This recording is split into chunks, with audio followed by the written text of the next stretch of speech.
ధారయత్యనిశం ధరాం తస్య కోపాగ్నినా దగ్ధ ఈ సగరాత్మజాహ. మీరేం బెంగ పెట్టుకోకండాయా, ఇదిగో చూశారా కపిల మహర్షి రూపంలో ఇవాళ ఈ భూమండలాన్నంతటినీ కూడా వాసుదేవుడు కాపాడుతున్నాడు. ఆయన తప్పిస్తున్నాడు ఇప్పుడు పాతాళ లోకంలో. ఇలాంటి దుష్కృత్యములు చేసినటువంటి వారి పట్ల పరమాత్మ యొక్క ఆగ్రహము ఏదో ఒకనాడు ప్రసరిస్తుంది. ఆ ప్రసరించిన నాడు భస్మరాశి కృతా సర్వే, వాళ్ళందరూ కూడా బూడిద రాసులైపోతారు. అటువంటి చేటుకాలం దాపురిస్తుంది. వాళ్ళు అల్పాయుర్దాయము కలిగిన వారు నిష్కారణముగా పంచభూతముల జోలికి వెళ్ళారు కాబట్టి వాళ్ళ ఆయుర్దాయం క్షీణించిపోతోంది. విధి అలా నిర్ణయించింది. అందుకని మీరు బెంగ పెట్టుకోకండి, వెళ్ళిపోండి అన్నాడు. వెళ్ళిపోయారు దేవతలందరూ. వీళ్ళు భూమినంతటినీ దున్నేశారు.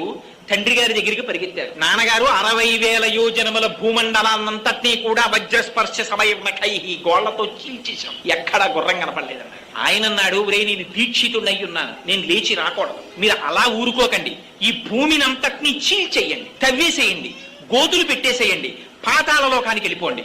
ఆ రసాతలంలో ఎక్కడో దాచి ఉంచాడు ఇంద్రుడు ఈ గుర్రాన్ని, అక్కడి నుంచి తీసుకురండి అన్నాడు. అలాగేనన్నారు. మళ్ళీ బయలుదేరారు. బయలుదేరి ఆ భూమండలాన్నంతటినీ కూడా చీల్చేస్తున్నారట. చీల్చి గోతులు తవ్వి లోపలికి వెళ్ళారు. సగరుని యొక్క కుమారులైన సాగరుల చేత తరవబడినటువంటి గోతులలోకి తర్వాత కాలంలో వచ్చి నిలబడినటువంటి నీటికే సాగరములని పేరు. ఆ తవ్వి వాళ్ళు లోపలికి వెడుతుంటే రాక్షసులు, నాగులు, పన్నగములు, దేవతలు, మనుష్యులు ఎందరో అడ్డొచ్చారు. అందరినీ సంహరించి లోపలికి వెళ్ళిపోయారు. వెళ్ళిపోతుంటే వాళ్ళు మొట్టమొదట తూర్పు దిక్కుకి వెళ్ళారట. తూర్పు దిక్కుకి వెళ్ళేసరికి అక్కడ విరూపాక్షం అని ఒక బ్రహ్మాండమైనటువంటి ఏనుగు కనపడింది. ఆ విరూపాక్షం అనేటటువంటి ఏనుగు ధారయంతం మహీతలం, అది తన కుంభస్థలం మీద పెట్టుకుని తూర్పు దిక్కునున్నటువంటి భూమినంతటి మోస్తుంటుంది.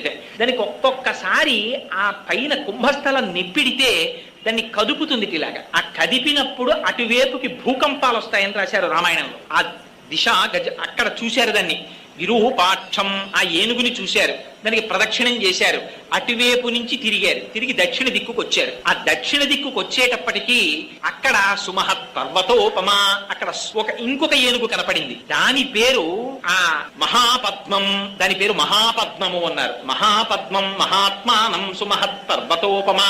ఆ ఏనుగు కూడా దక్షిణ దిక్కున ఉండేటటువంటి భూమిని తల మీద భరిస్తోంది. దానికి ప్రదక్షిణం చేశారు. అక్కడి నుంచి తిరిగారు, పశ్చిమ దిక్కుకు వచ్చారు. వచ్చేటప్పటికి సౌమనసం అనేటటువంటి ఇంకొక ఏనుగు కనపడింది. దానికి ప్రదక్షిణం చేశారు, దానికి నమస్కారం చేశారు.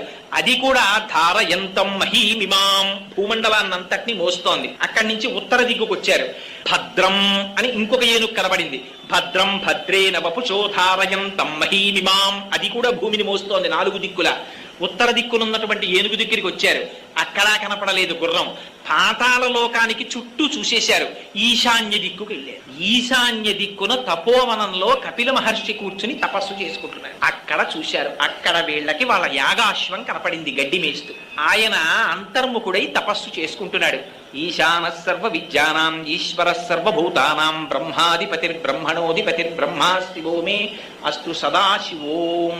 ఆ మహర్షిని మహర్షిగా అర్థం చేసుకుని ఉంటే సగరుల యొక్క వంశం పండిపోయి ఉండేది. కానీ వాళ్ళు అనుకున్నారు ఇదే మహాత్ముల పట్ల ప్రవర్తించకూడని రీతిలో ప్రవర్తించడం అంటే ఇది. అక్కడ కపిల మహర్షి ఉన్నారు, తపస్సు చేసుకుంటున్నారు. ఈ పక్కనే గడ్డి తింటూ యాగాశ్వం కనపడింది. అంటే కపిల మహర్షే యాగాశ్వాన్ని అపహరించి తెచ్చారనుకున్నారు. ఏమిటి మనకి నేర్పుతోంది రామాయణం? నీ ఇన్ఫరెన్స్లు, నీకొచ్చిన తెలివితేటలు, నీ కంక్లూజన్స్ మహాత్ముల పట్ల పూర్తి చెయ్యకు. నీకేదో కొంత జ్ఞానం ఉందని, వారు ఎక్కడో కనపడ్డారని వెంటనే వారికి పేరు పెట్టేసి వారికి ఏదో తేడాగా నిర్ణయాలు చేసేసి నువ్వు తీర్పులు చెప్పకు. లేనిపోని ఉపద్రవాలు వస్తాయి. చూశారు కపిల మహర్షిని చూసి ఈయనే యాగాశ్వం ఎత్తుకొచ్చాడు అనుకున్నారు. అనుకుని చేతిలో పెద్ద పెద్ద గుణపాలు పట్టుకున్నారు, నాగళ్లు పట్టుకున్నారు. ఆ చేతులతోటి దుర్మార్గుడు ఈ కపిల మహర్షిని హింసించండి అని చెప్పి ఆయన మీదకెళ్ళి పడిపోదామని పరిగెడుతున్నారు 60,000 మంది. చూశారు. శ్రుత్వాతు వచనం తేషాం కపిలో రఘునందన రోషేణ మహతావిష్టో హుంకారమకరోత్తద తస్య కోపాగ్నినా దగ్ధా భవిష్యంతి నృపాత్మజాః. ఆయన భస్మరాశి కృతా సర్వే కాకుచ్చ సగరాత్మజాః. ఆయన వెంటనే చేతిలో ఆయుధం పట్టుకోలేదంటే కపిల మహర్షి. మహాతపస్సు కలిగినటువంటి వారి లక్షణం అలా ఉంటుంది. ఆయన మొహం ఎర్రపడిందిట. ఏమిట్రా 60,000 మంది నేను గుర్రాన్ని ఎత్తుకొచ్చానని నా మీదకి వస్తున్నారా అని చూశారట. రోషేన మహతావిష్టో, మొహం రోషం పుంజుకున్నారట.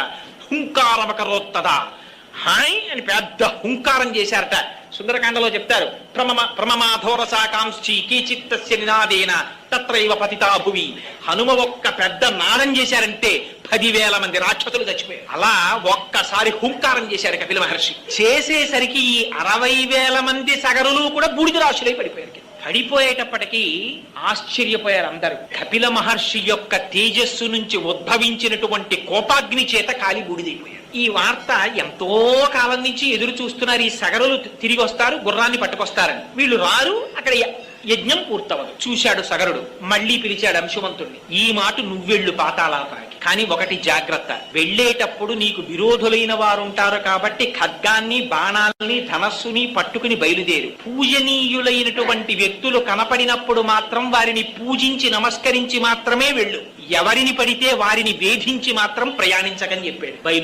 బయలుదేరి తన ముందు తన తండ్రులైనటువంటి సగరులు ఎలా వెళ్ళారో అలాగే రసాతలానికి బయలుదేరాడు. సరే,